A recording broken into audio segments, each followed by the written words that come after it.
Alright, so here I'm going to spot weld this.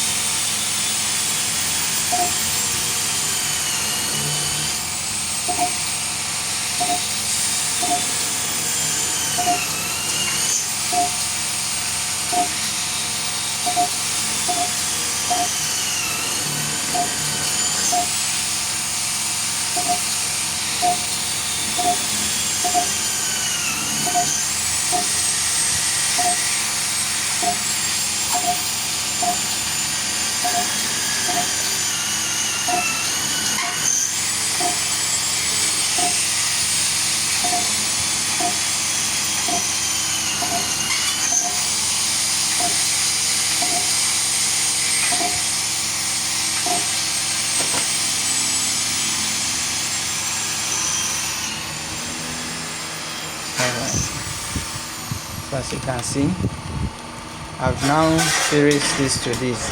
So if I'm to use meter to test, you see that this one will be additional of this voltage with this one. So my battery at this point, state of charge is 4.089. So 4.08 plus 4.08, that will give me about 8.1 something. Okay, so let's me use my meter so you can see. Alright, so you can see this is my multimeter and this is the battery. So I've welded these sides together. So let's just see the voltage. This is the individual voltage of the battery. That is 4.09. This is 4.089. So now if I test between this one and this one, you see that the voltage will add up. That is 8.1. Alright, so you can see.